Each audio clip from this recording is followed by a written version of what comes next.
Two Joes for the price of one.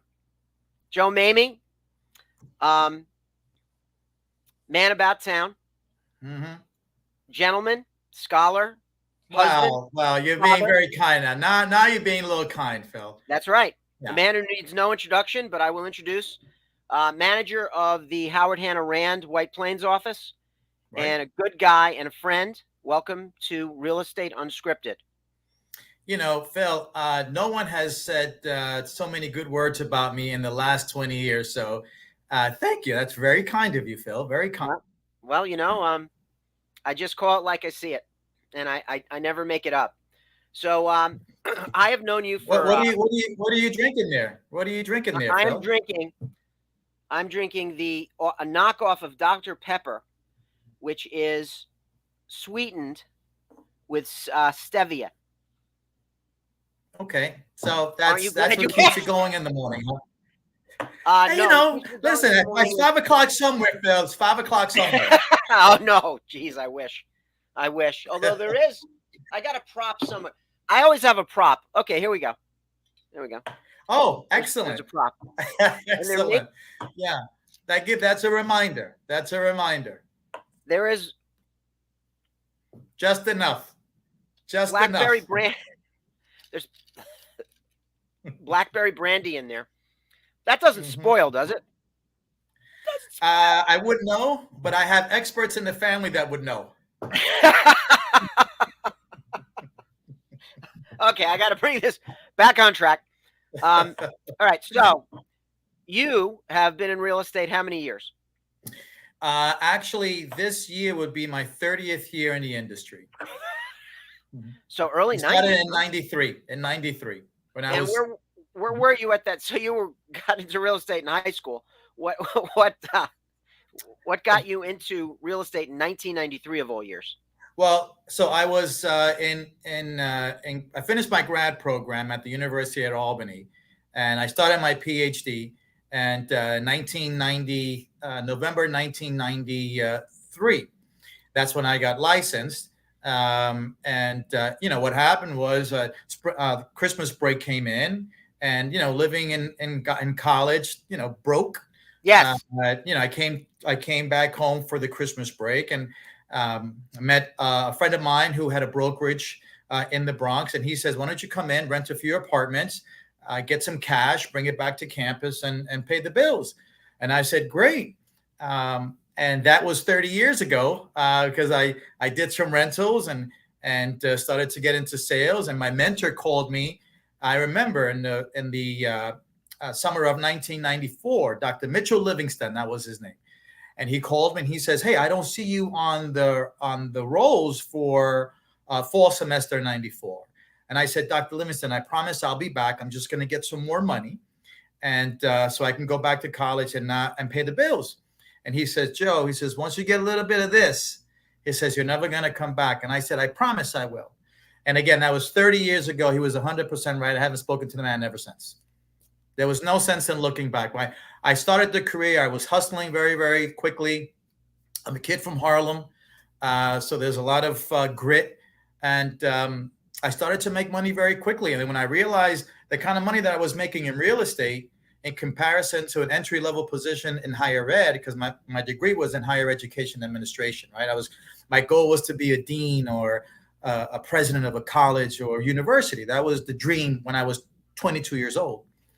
But when I realized what I was making in real estate at the age of 22, 23, and my entry-level position, and had I gone back into college as financial aid or right, it didn't make any sense for me at that point. So nothing against guys who go into college and administration, but for me, the income disparity was so great, I just went full steam ahead in real estate. I would also suggest that it wasn't just about the money. Probably people go where their joy is. I mean, I've known people, and so have you. You have hired and trained agents who could do this in their sleep, but it wasn't their joy, and they left the business. Right. Right. You know, and I think you're right about that, Phil, because again, part of my DNA makeup has always been an educator, right? Again, I got into higher education. I wanted to be in that learning environment. And the joy that I have now is meeting with individuals, young agents or seasoned agents, and kind of bringing into them the learning environment that I created here in the office, because it's always a teaching moment, right? So absolutely picks up that. So it's not at this point. You're right. At this point, it's not a whole lot about money. It's more about doing what I believe in, and that's training and coaching and just education overall. Yep. All right. So, growing up in Harlem. Now, I know a little bit about your story. Share with me and all the people out there in internet land. You've got a pretty cool background, dude. Yeah. You've got a pretty cool background. And, you know, the old adage, behind every great man, there's a great woman. You got a couple of them. Right. But tell us about the first. Right. So for everyone on TV land who don't know, this is a pretty inspiring story, Phil. And I'm going to surprise you with something that I'm actually still working on. So my brother and I were adopted at a very early age, at the age of 6 months. My mom was in the foster care system with Catholic Charities back in the 1960s. So she was a woman that took care of a lot of kids in the foster care system. When they gave my mother, my brother and I, when we were 6 months. And she kept us for about a year and a half until we were 2 years old. At that point, Catholic Charities couldn't find a family that would take both of us. They wanted to separate us, right? And unfortunately, in the 40s, 50s, and 60s, if you take a look at the documentaries, that was a common practice. They did that, yeah. Exactly. Yeah. My mom said, no way, that's not going to happen. So she went ahead and took the steps to adopt us 2, 3, 4 years later. And she did. She adopted us a few years later and raised my father and my mother, obviously, raised us for a while. She's since passed. She passed last November and left a great legacy, right? She did. My brother and I we're doing well. The follow-up to all that is there's always, I found out recently being 10, 15 years ago, Phil, that I had 4 or 5 other brothers and sisters that were all separated. Wow. At that time. Yes. I didn't want to do anything, Phil, to be honest with you, just out of respect for my mother and my father. But there was always that burning desire of saying, well, where are they? You know, are they living next to me? What's their story? What's my complete story? Yeah. So after my mom passed away, I started to do some digging. I went on Ancestry.com and I went on 23andMe. And the information that they have there is pretty, outstanding. Truth is, there are, I located my brothers and sisters, believe it or not. Very cool. I was told that my mom had passed away 15 years ago. Not my birth mom. Yeah. She's alive. Yep. I met with her recently. Wow. I was told that my birth father was a German Jew that came in on Fleet Week in 1968 and did his business with my birth mom, and that he was gone. Turns out that's not 100% accurate. The guy is alive and he lives in Florida. And he wasn't a German Jew. He was a meat distributor, butcher in Harlem in La Marqueta, which is where I grew up back in the 60s and 70s and 80s. So this is a developing story. I mean, it's a sidetrack. You don't notice. We didn't get a chance to share that the other day. But when I tell you it is new discoveries every day, I am not kidding. Okay, so we have something in common. Now, I don't know about the provenance of all of your DNA. Right. And I suppose you're still uncovering it all. Right. But one of my father's last revelations was that his mom was a Polish Jew who converted. and that my brothers and I, our first reaction was, this is why we like pickled tomatoes.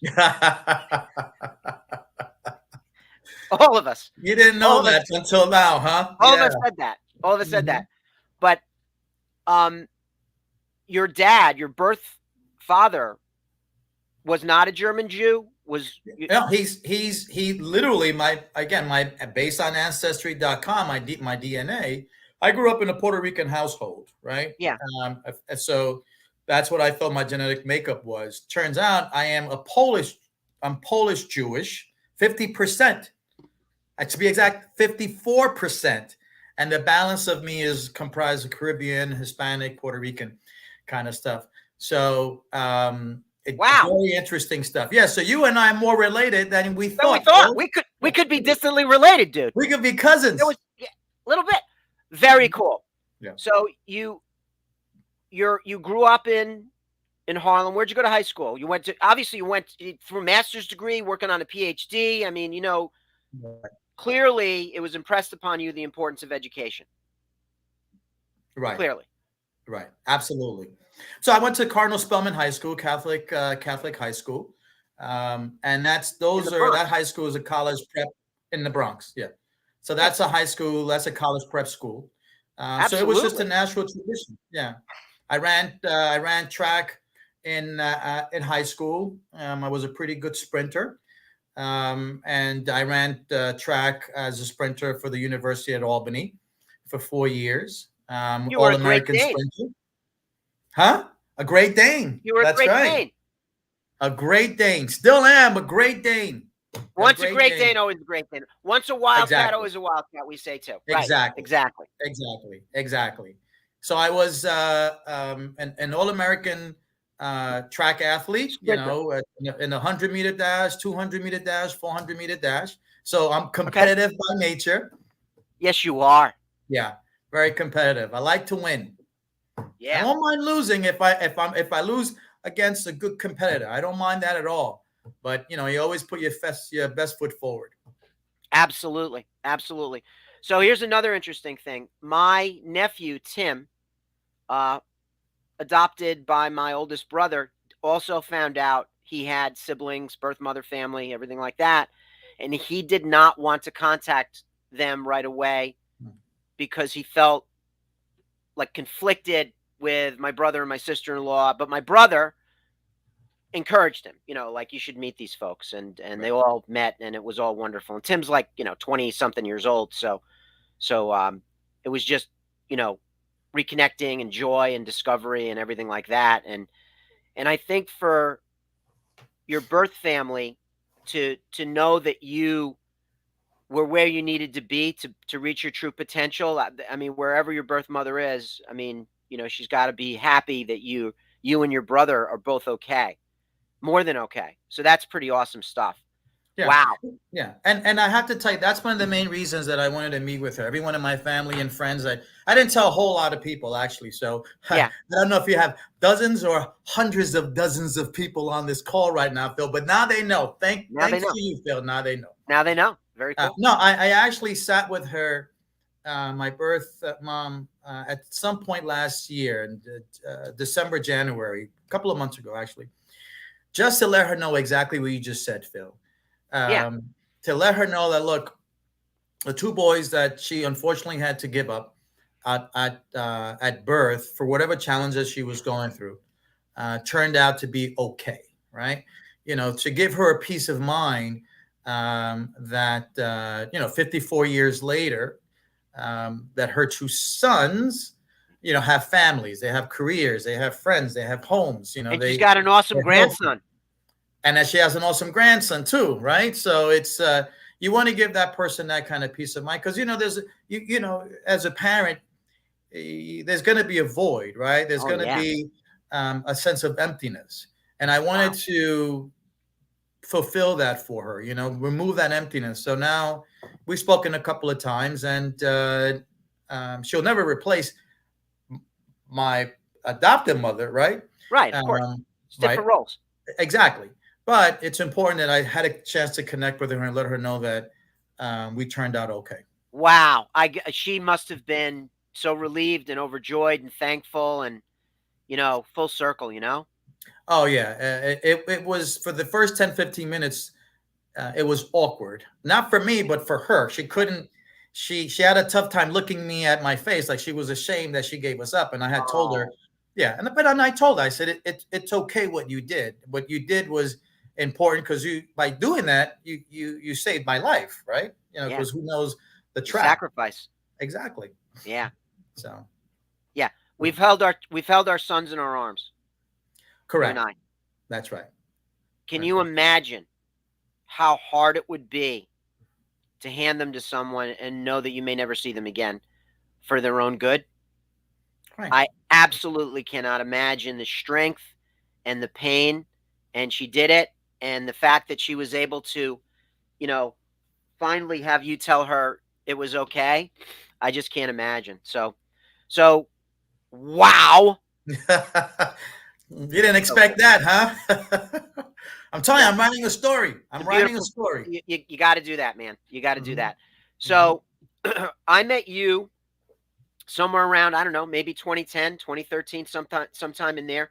You Hmm. were the manager of a Coldwell office in, I want to say, Brookfield, Ridgefield, something like that. In Richfield, Connecticut. Hmm. Ridgefield, Connecticut. Um, what got you there from rentals in the Bronx? Because that's another leap. That's another big leap. Right. So you didn't go back to graduate school. Um, Cornelius Vanderbilt, or whoever the guy was, the guy that said, once you see the money, you're not gonna. Yeah, right. Forgot He his says, name. once you see this, Mitchell Livingston, he says, once Mitchell you see Livingston. this. Sorry, one of those Yeah, right. multi-syllabic Right, right. Those classic, names whose classy names. whose whose father was probably not a German Jew. You know, Probably not. Probably not. it does sound like. So, tell me about a little bit about that. Going from the rentals and evolving into management, Connecticut, the suburbs, all of that. It was really fast moving, Phil, to be honest with you. So when I joined this small brokerage firm in the Bronx, and then eventually I told my broker at that time, I said, look, we need to swim with some national names. We're a small firm. We were competing with some national names at that time, Century 21, Yeah, ERA. So we decided to buy into a Coldwell Banker brokerage franchise.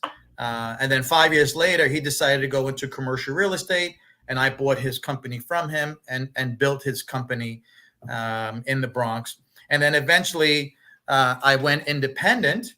In 2003 to 2007, when the market was hot, I got involved in everything. I got involved with obviously the regular residential brokerage of things, but also got involved with buying and selling and flipping and tax liens and new construction. And any given point, I was down in Philadelphia, I was down I was in the Bronx, I was in Westchester, I was in Fort Lee, New Jersey, I was in Waterbury, Connecticut, wherever the business took us, right?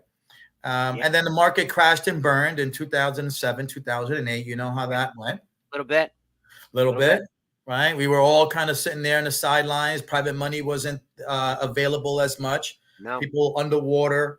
So I was one of those guys that 2008 just kind of was trying to figure things out. I had enough inventory that I was caught either flipping it, trying to rent it, trying to get out of things. I got caught in that wave as well. And then 2009, my wife said to me, "Why don't you go back into regular real estate?" The stuff that you were good at. And I said, good idea. At that point, I was living in Yonkers, and I decided to come to the White Plains office for Coldwell Banker because I thought White Plains is a good location. You touch upon the Bronx, you can go to Yorktown Heights, you can go right yeah, over the yeah. bridge to Rockland. It's the Right, center of the wheel, right? exactly. Yeah, Fairfield County, so Stanford. And then I did a year of that, and management came to me and said, "Hey, listen, if there's an office that becomes available and you can do what you did to your offices down in the city, would you be interested in management?" And everyone at that point said, "What, are you crazy? Why would you go back into management? You're doing well in the industry as an agent." I was the number one agent for Coldwell Banker 2009, 2010, all Westchester County and units. So I was doing okay. But again, what kicked in? The DNA of coaching and teaching and training and all that stuff kicked in again. So yeah. I took a position in Richfield, and I was there for 5 years. Did very well with that office. When that office was 30, that office was 33rd out of 35 offices. We weren't, and at that time, the office wasn't doing that well. By the time I left, we were top 4 in the entire Northeast region. And again, I say that not because I want to make a point and impress you, but to say that was part of my competitive nature as well, that I wanted to do something great with the opportunity that was given to me. You did. Yeah. And then Marsha Rand came knocking on my door in 2017, and she says, we have this flagship office in White Plains, and we're making some moves, and your name came across our table, and would you have an interest in this opportunity? I looked at it, and I said, fine. It gave me an opportunity, Phil, to go back into a more robust market, dealing not only with single-family homes, but then on multifamilies and land development and high-end rentals and multifamilies and investments. And I saw the team that we had here. I thought this is a team that we can grow and build. And it's a beautiful office space. So I decided to move to White Plains and join the Rands. I got to say, that is a really beautiful office space. It's yeah, they did a nice job. Location. Yeah, they really did. So at some point, you got into the REO world as well. Right. So, and that was probably fortuitous. We talk about the market of the moment, right?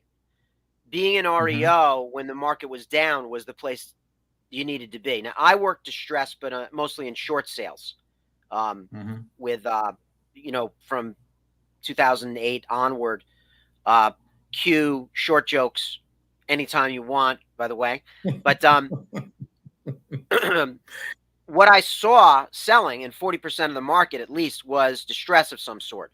Short sales, distress sales of some sort, people underwater, people behind. Of course, bank-owned inventory was just flooding.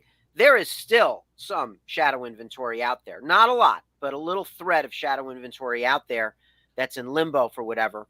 But being a manager, I know all the work that goes into REO. I know about the pre-marketing, all of that. How did you balance all of that with the incredible demands of working for asset managers and institutional entities? Yeah. Did you clone yourself? I mean, are you like an amazing time manager? I mean, what did you do? I had a little bit of everything, Phil. You have to know your strength and your weaknesses, right? My strength is getting the business, is talking to people and helping them make decisions about real estate, right? Yep. The paperwork is not one of my strengths. So I delegated, right? Yep. I delegated that business to, I had a personal assistant that would do the back office stuff for me, right? Just like a lot of top producers have their marketing assistants, personal assistants. Once you start making $100,000, at that point, you should start to look at hiring some help. I always say to any of the top agents, the moment you think you need help, you've already lost money. You needed help yesterday, right? Exactly. So I just took my own medicine, and one day I was doing what everyone was doing. I was able to get one account, which was a Chase account, and then I figured, how do I build that and to get more asset managers? And I started to do the fundamentals, a lot of BPOs for asset management companies, and then one day, Wells Fargo, who was my biggest account at that point, next to more than Chase at that point, sent me an email one morning and said, "Hey, you did a BPO on a job 2 years ago. Would you now that we've taken it over, do you want the assignment?" And I had to look, and that was like 6 o'clock in the morning because I was still doing BPOs, and I looked at my email and I said, "Oh, this looks like spam," and I was that close to deleting it. But I said, "Let me read it again." Right? Let me read it again. And I said, "Holy smokes, this is Wells Fargo." And sure enough, I pressed that button that said, "I'll take the assignment." And, I was off to the races with Wells Fargo, and again, when everything when the shit hit the fan, there was unfortunately, there was a lot of folks that got themselves in trouble, and there was ample inventory, right? It's not something not the kind of clientele we want to work with, because that means someone is losing their home. And that's not a good place to be in. Right. But I was fortunate enough then to work with NRTREO, work with Fannie Mae, then work with Chase and Wells Fargo and a couple of other small outfits. At that point, I hired someone to do the back office paperwork. But I thought it was a lot of fun, and it was challenging.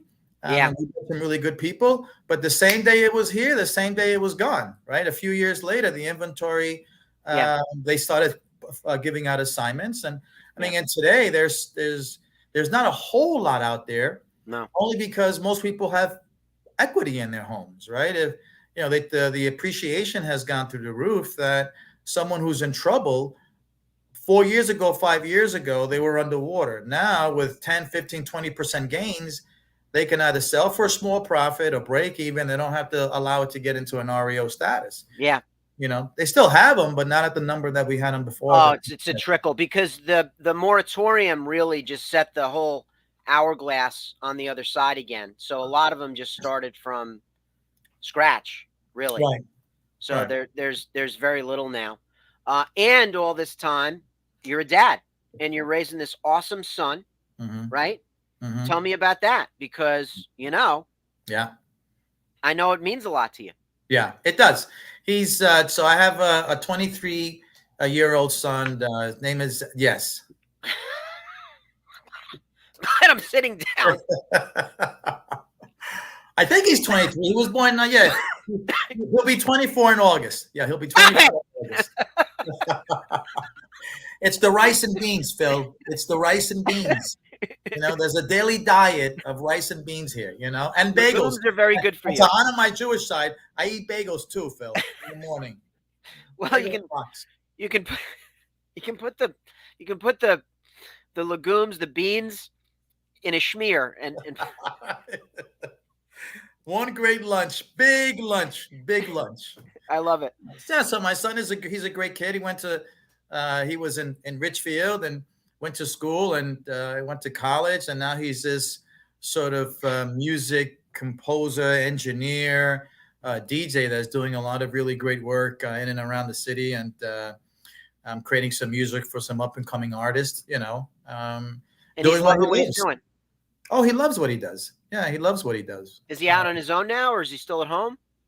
No, he's been on his own for a while. He's on his own for a while. Yeah. Crazy. He lives in Queens, in Astoria, Queens. In fact, awesome.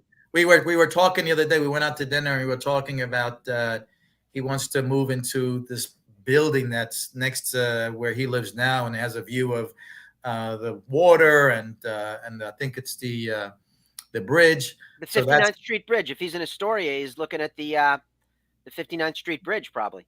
Yeah, no, it's not the 59th. It's a Triborough Bridge. There's a tower. Oh, yeah, okay, yeah. Right. Yeah. You can't miss it. So for him, that's luxury living, right? So if he can get this into this studio apartment, he'll at the age of 25, that's luxury living for him. And so he set some goals, and some income goals. I'm getting him involved also in the real estate industry, so I can kind of part some wisdom to him, I should say, regarding real estate investing and things of that nature. So there's nothing wrong with a dual career, and real estate being one of them, right? Nothing wrong with it.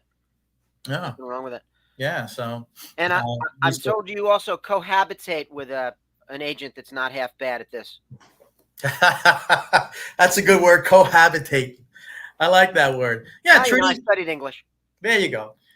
So Trudy Iglesias is my wife. We've been married now for since 2015, but dating since 2012. And I have to tell you, it's interesting that at first she was working with Coldwell Banker, and I was with Rand. When I was with Coldwell Banker, I would give her things to do and some ideas, and we would talk about developing the business. But when I went to Rand, I remember going to Marsha Rand and saying, and Marsha gave me great advice. I said to Marsha, I said, I don't want to train my competition. She's, I don't want to, she's with Coldwell Banker, and she's doing well. And I have these things that I'm working on and I want to be able to share with her, but I'm literally training my competition. Yeah. And she said to me, Marsha said to me, she says, listen, she says, she's your wife first, right? You support your wife first, and then everything else falls in line. And She was right. And I took that perspective and I said, let me go ahead and just talk to her as if she was talking to an agent, as I was talking to an agent here in the office. But then sure enough, within a year's time, with a little bit of extra coaching and all, she joined us at Rand, and she's been with us for about 5 years now, actually. And I know 5 because she just became a legend with the company, which is agents that have produced 5 years, a certain minimum, become legends. So that's a 5-year minimum. So that means that she's been here 5 years, and she's doing well. Similar to most agents in this industry now, particularly now in this market, Phil. Because you have your team as well. Everyone is. This is a challenging market, right? This is a little bit. Yeah, this market is separating the men from the boys and the women from the girls, and you really have to double down and work hard, and that's what she's doing, and she's having good days and she's having bad days like most agents. Did you ever do a deal with Trudy? Were you ever on the other side of a deal? I don't believe so. No, I don't believe so. I have. Oh, okay. And she's a pleasure to do business with. And let me tell you, I've heard. Let me tell you the balance that she's able to do that's the mark of a true pro. Advocacy should not create adversarial relationships just because you have competing interests. So she can advocate and be collegial without being an adversary. All right?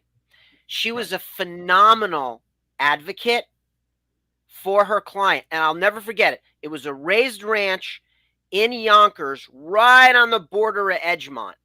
It needed everything. She had institutional control of the client. She was communicative. She advocated for them very, very well. We closed it. We had our bumps, but we handled it.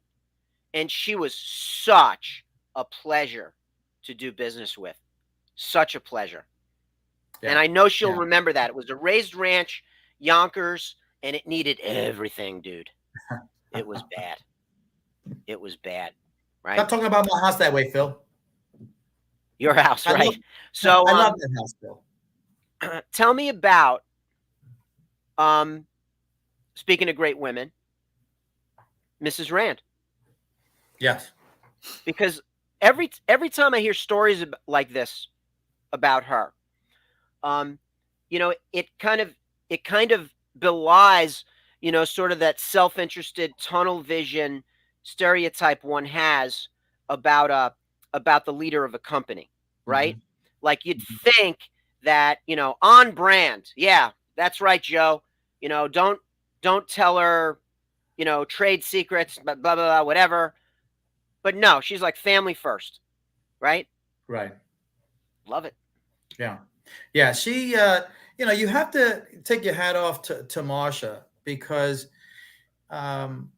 she did something back in the 1980s, right? She was by trade a registered nurse. Yep. She had 4 sons. And she went from the nursing field, got into real estate, and then opened up her own brokerage 40 years ago. Yep. And you take a look at what she's done now. Her and her 4 sons, right? She got her sons. They all went through college. They all did their training, and they all followed the family business. Yep. So now she has this company that is tri-state, partnered up with Howard Hanna. Yep. And the woman is very tenacious. Now she's taken more, understandably so, a mentorship role. Now she just mentors and coaches agents to whatever level they want to go to, right? Matt Rand runs the business. He's the day-to-day. And Joe Rand is the creative officer for the company. And his son and the brother Dan takes care of all the Hudson title, mortgage, and insurance. But Marsha is still Marsha. We all know that she's the matriarch of this entire company. And there's something to be said, Phil, between I've been on both sides, right? I've been on the Realogy, Coldwell Banker, publicly traded company, and then I've been on the independent family owned. Yeah. And both have their merits. There's nothing wrong with both kinds of companies. From the independent standpoint and the standpoint of working with a family-owned business, there's a lot more attention. They kind of know what's going on at any given point. Marsha is in tune with, and it's incredible because you have close to 2,000 agents. She's in tune with most of them, right? And she lives part time in Florida, right? And she's God bless her. She's there now, having a good time. Probably at 11:30, she's probably playing tennis right now. God bless her, right? Yeah. But at any given point, you can call her on the phone and she'll pick up.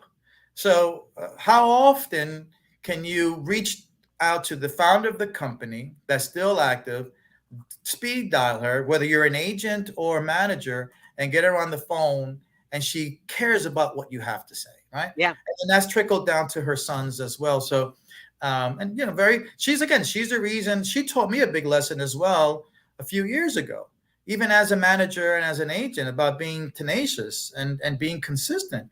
It took several phone calls from her and several scheduled appointments for me to meet with her so that we could talk about this opportunity that she had here in White Plains. I was coasting for the most part, in the right lane at CB, right? Ridgefield, no problem. But it was her tenacity in calling me and saying, look, there may be something else that's available for you. There's an opportunity that I just want to present to you. And I sat down with her and I saw the opportunity. And again, if it was, and I tell this to my agents all the time about calling that expired listing, calling that FISBO. Take the lessons from somebody that did exactly what you should be doing is 2 or 3 or 4 or 5, 6, 7 follow-up phone calls. Don't give up because the first time someone doesn't pick up that phone call or says, well, I'm not too sure, says no to you the first time. Yeah. She's a classic example of someone that, for me, taught me tenacity at this level. Love it. Yeah. Well, I mean, so Joe and I her oldest son, right? We like to kid around a little bit because we have you mentioned that Marsha is an RN. So Joe and I were born the same day in 1967. Wow. To RNs. Is that right? Wow. Now, of course, we were both named Joseph, but I go by my middle name. That's a whole long story, right? So there's this sort of parallel, bizarro version of each other. So Joe's a big, strong football player guy. Right. And I, as you know, am not. Yeah. I'm a lightweight wrestler, and that's me as the coxswain in the back of this little boat here in college. Oh, wow. Competitive. Yeah, that's okay. Good. Mm-hmm. So he went to Georgetown. I went to Villanova. Huge rivals. He became a lawyer. I became a real estate broker. Again, kind of like, what's mongooses and cobras or, whatever, like not natural affinity for each other. As a matter of fact, there was an old joke. There's a lawyer in Peekskill. She was a real estate agent, became a lawyer, and she told me her friends joked to her, what are you going to do? Become a lawyer so you can kill your own deals? All right. But the first time I ever met with Marsha, we had breakfast or lunch, and it was very nice. And she said to me, my sons have told me I should meet with you, and I'm just curious why you agreed to meet with me. And I said, well, if Marsha Rand invites you to meet, my thought is you should meet. Right. And I have 4 kids and you have 4 kids and yours turned out pretty well. So whatever your secret sauce is, I think I should talk to you. Right. And I think I said the right thing. She really is a remarkable woman, and everything good I think she truly deserves. She truly deserves. And I don't know how many grandchildren she has, but I think she enjoys every one of them. So absolutely. I can tell you that Christmas is not a dull moment in her house and the Rand's house, because I've seen pictures. They got a bunch of little kids running all over the place. God bless them. That wouldn't work for me, but God bless her. God bless her. Phil, when you tilted Phil, when you tilted your shoulder there, is that a Captain America shield you have there? Yes. Oh, tell me about that. Is that your room? Is that your favorite Marvel character? My favorite Marvel character. Captain's up there. But I also am worthy. I don't want to show off, but Oh. You have Phil's hammer too, and you were able to lift it. Yeah, and I got Darth Vader here. I mean, I got a lot. This is a nerd palace here. It really is, and it's just what my. Okay. This is my pen holder. Oh, that's a pen holder. That's a pen holder. It's I love it. genius. This is a 3D printed. This is 3D printed pen Wow. holder. And you see and he's kneeling to me. You see that? Yeah. That's my YouTube channel right there, guys. That's it. There you That's a go. beautiful thing. You should see. I have a man cave in which I have a lot of Marvel and DC collectibles. I'll send you the video one day. You'll be so jealous, Phil. You're gonna be jealous. Maybe, but then I'll show you my oldest son's bedroom, but we'll see. But, Okay. okay, so here, next question. We have to ask this. Marvel or DC? Marvel. Okay. Although my favorite character is Superman, but Marvel over DC. Okay. Mm-hmm. All right. And you? And you? I'm a Marvel guy. Okay. I am a Marvel guy. But my favorite overall character, I got to tell you, it's a cross between I waffle between Batman and Captain America. Really? Batman and Captain America. Okay. Mm-hmm. Well, you and I are of a certain age where we watched the campy Batman with Adam West, Cesar Romero, yeah, all that on TV. Mm-hmm. But the real Dark Knight kind of character, that's pretty cool. Right. I gotta say, yeah, that's pretty cool. Yeah. And the whole, yeah.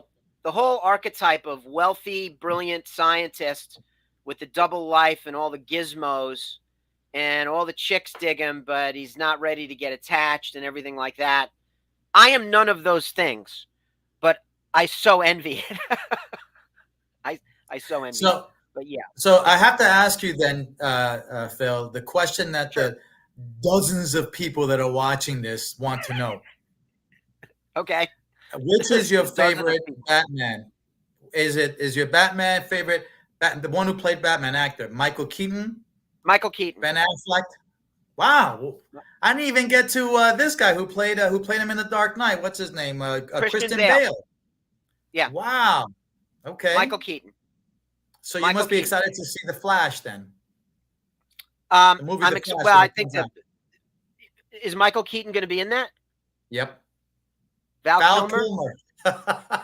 Look, he was pretty good, and I think I got to tell you, George Clooney, I think, was a pretty good Batman. Yeah, I think he was pretty good. Yeah. I was wondering what happened to Chris O'Donnell, the kid, the actor that played Robin in that. He's dropped off the face of the earth after that. But I thought he was great in Sense of a Woman. Wasn't that great?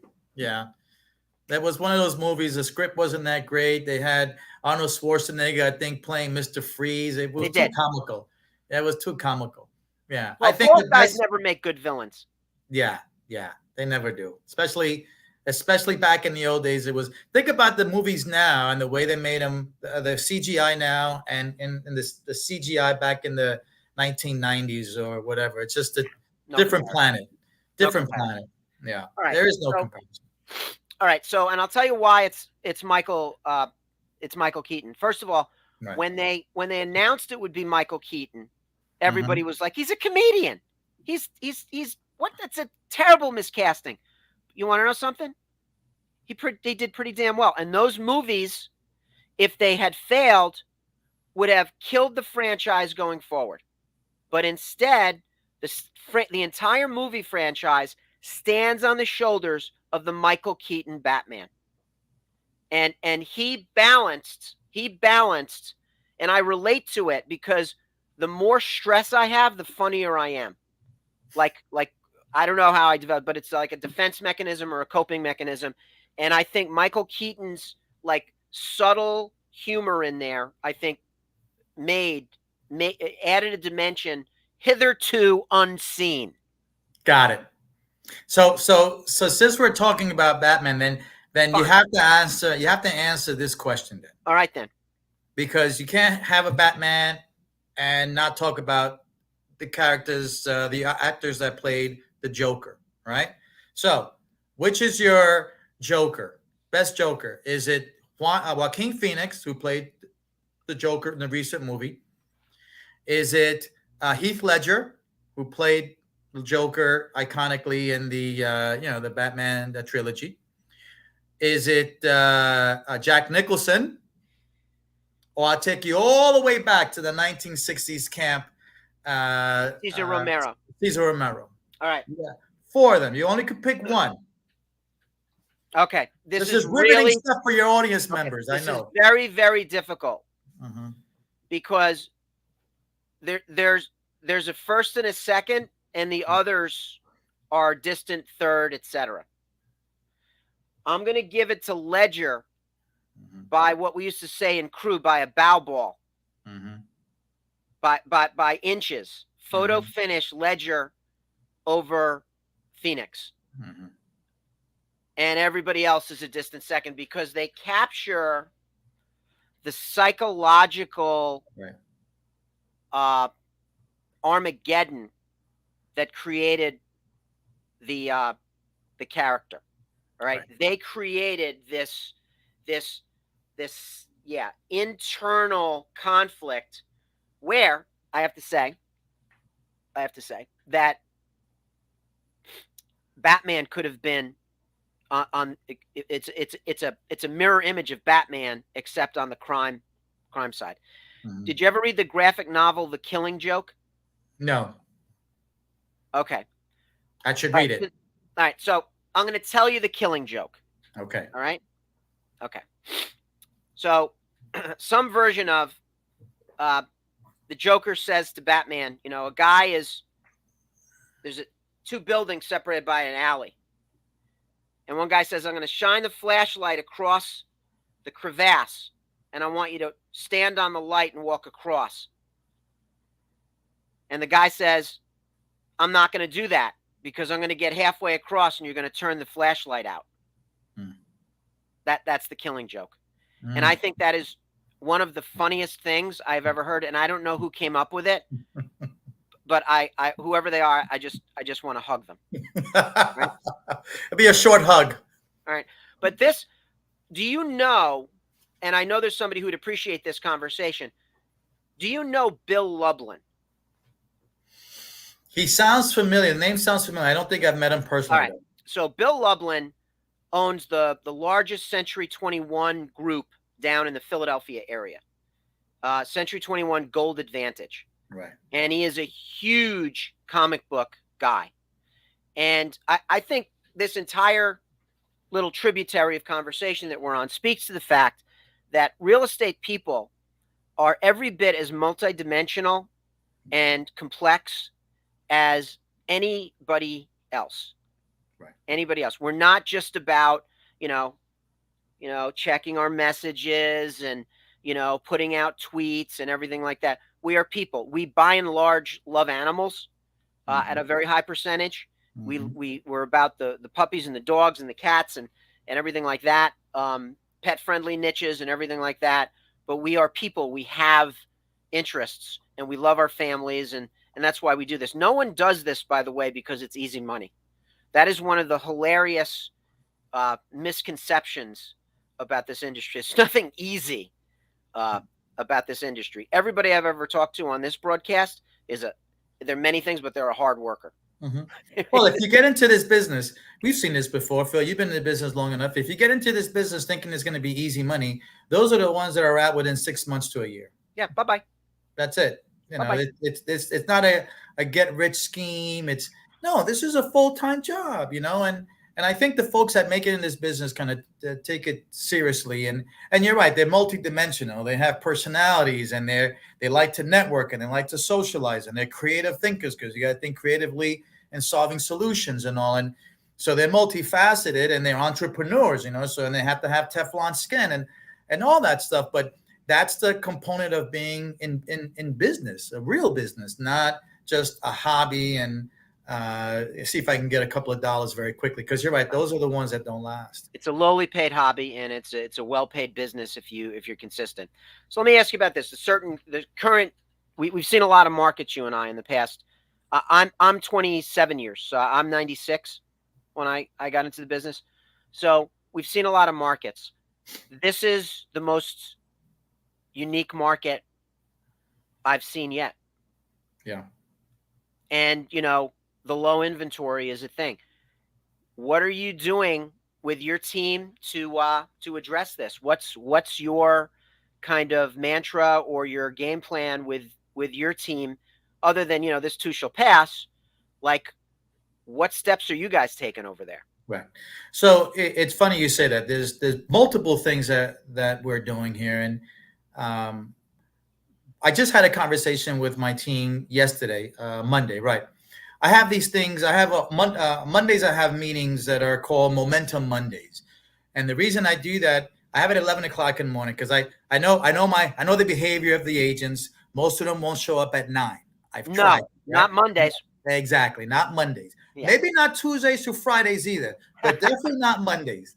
So I figured let's start at 11 o'clock, but let's get working on a Monday morning to build enough momentum that we have appointments Thursday, Friday, Saturday, and Sunday, right? If we do the basic fundamentals. And so every Monday I sit down with as many people that show up to the office, and we go down a list of things to do this week, starting today, Monday, to give you business. So the stuff I've told the agents yesterday was, look, whatever you were doing last year, you got to double down and do it. You got to do it twice as hard. You got to do it twice as smart. You got to put in twice as much equity, and you got to put twice as much capital. Yeah. Because we know where the market is going. We've seen it, right? So you got to buckle down.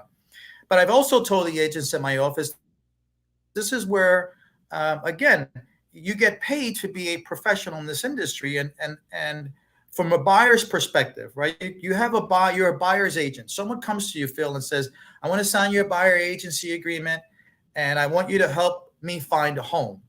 Okay. That's not you sitting back, right? That's not you sitting back and waiting for the house to come on the MLS. And then you show the house on the MLS, you get outbid, and then you're saying this business is a tough business. That's not what the buyer is hiring you for. I said, guys, this is a time of season where you really now have to work for your money. And that means from a buyer's perspective, the seller's different. From a buyer's perspective, the buyer's hiring you to find them a home. Go find them a home. Don't wait until it pops up in the MLS.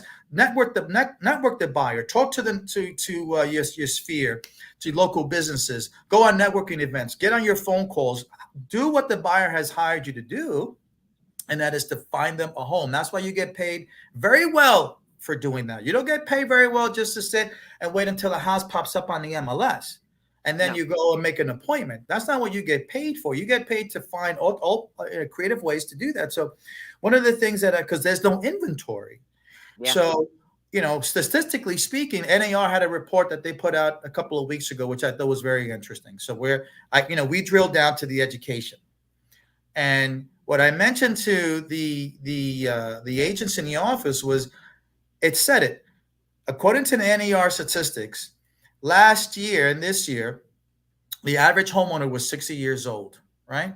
Yeah. And the average homeowner were empty nesters. Yeah. The average homeowner now doesn't know whether they want to sell or not. They're on the fence. We don't know. The average homeowner now, they may or may not use the services of a realtor. They'll pay us a fee, but they may not necessarily want to list and go through the process of a brokerage, a listing through a brokerage, because the off-market deals are up 20%, right? Yeah. So I told the agents, if you have a buyer and that buyer is looking to buy a $600,000 house or $700,000 house in White Plains and is not on the market, talk to the folks in that price range, homeowners that have a house valuated at that number, and create a seller from a homeowner. Yeah. There are homeowners now that if you offer them enough money reasonably, they will make a selling decision, right? You just have to get these folks off the fences. So it's called work. Yeah. So if you show up on a Monday morning and you work this industry, you're going to be paid very, very, very well. And that's the difference between the 80% and the 20%, right? It hasn't changed. In fact, let me correct myself. It has changed. It's gone from 80-20 to 87-13, right? The 13% figured it out. How do I survive in this industry and they still turn out the sales? 87% of the balance of the agents are trying to figure out, how do I get to become a 13%er? It's called work. Yeah. You go up and you work. Yeah, so, we're not talking about digging ditches. We're talking about sending out mailers, talking about calling your sphere, calling attorneys who may be in probate or estate, everything. To me, the market of the moment is vacant homes. Right. Because now you're not trying to fix this Rubik's Cube of where the occupant's going to go. Because that's the conundrum that, for example, an empty nester or a move-up buyer may have. If you're paying 3% interest and organically it's time to move, and you're looking at 6.25% interest, you're gonna either, if you're an empty nester, you're gonna stick it out a little bit longer, mow your own lawn, or if you're a move-up person, you're gonna be like, you know what, bunk beds, Right. something like that, right? Right. Yeah. Yeah. So yeah. the market at the moment, at least to me. But you touched on something that I love it, and I put it in a little different word, but bearing down, whatever an agent does today is their love letter to themselves of 60 to 90 days from now. Well said. Right? Yep. That's the love letter to future you. And it's not going to happen debating about the market or something like that. It's only going to happen if you get out there and you talk to people. It's interesting. You said love letter, so I love that. Every year, use it royalty free. Yeah. God bless you. God bless you, Phil. There's every year, January, I have the agents write themselves a letter and they give me the letters. In fact, let me see. I think I have them here. Right. So you see these letters here? This is a letter. This is one stack of like 70 stacks. See, these are letters here that I had the agents write to themselves in January, and I hold on to them. And at some point throughout the year, I mail it to them. So they're talking to their future self. So I tell the agents, it's January 2023. What would you tell your future self about the work that you did this year so far? Right. So if you get the letter in September, this is the letter that you wrote yourself 9 months earlier or 9 months later. And what's the message you want to tell yourself? Because sometimes you need to be uplifted. Right. So what's it, an inspirational letter? So in September, when I send anywhere between July and September, they kind of know my MO already. Yeah. If they're down, they get this inspirational letter from their past selves. If they're up, hey, way to go. Keep going. You're awesome. They're getting a letter from their past. So whatever it is, it either moves them, encourages them, or kicks them in the butt to say, hey, you got to get moving, right? One way or another. That's so brilliant. It goes to what you're saying. Yeah. And it works because they forget that they wrote the letter. Great minds think alike. You actually have them write a letter. Yeah. No, have them write a letter, Phil. Have them write a letter. I love it. They will forget about it until that one morning or afternoon they come home. They're having a great day and they get this letter. They're having a shitty day and they get this letter. And written by who? Their former past. Their past self. I love it. Their past self. All right. So how does one get in touch with you, Joe? Tim's going to put the contact information through. But Tim, you're going to put Joe's contact. There we go. Yeah, there we go. That looks great. All right. Who's that handsome guy? Phil, who's that guy? That's pretty good. That's actually your brother. That it could be my brother, but it could be me too, Phil. You give me a little credit. It could be me too. Okay, so there's one thing we haven't talked about, and I'm a little jealous, but maybe this is something you can teach me. You have taught yourself to tie a bow tie. Well, Catholic school does that to you.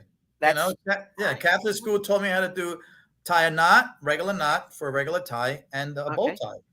That's I went to Catholic school and we didn't have that.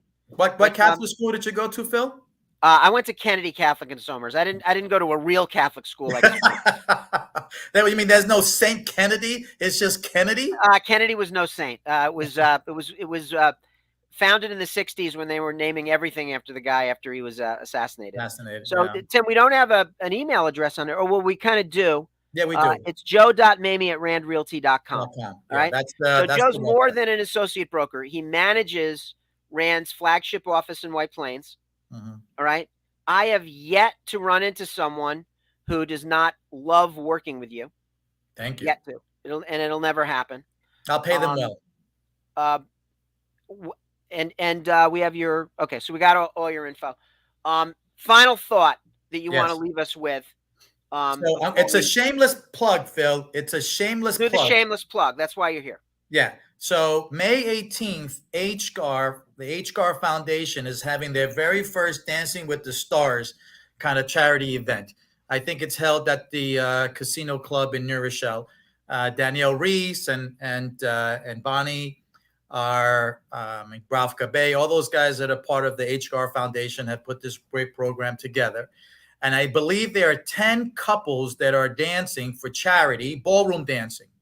Really? Yes. And you're one of them. And I fortunately, because I like this kind of stuff, I like to, to do charity work. Myself and JP Andres, who's a manager for Rand in Westchester County, in New City. Yeah. Okay. In Rockland, in Rockland County. We are one of, I believe, 10 couples. And some of your very favorite people are dancing. And so we've been paired up with an Arthur Murray dance instructor to show us a ballroom routine. There you go. Thank you, Tim. And it is May 18th. The tickets are on sale now. Brett Lando, I believe, is dancing. Irene Amato is dancing. Mark Agjar is dancing. Wow. I believe a couple of other big names that you guys have associated with for years are putting on our tutus and our leotards. And we're going to showcase, we're going to do 10 showcases for the real estate community. So we want you guys to come out and support.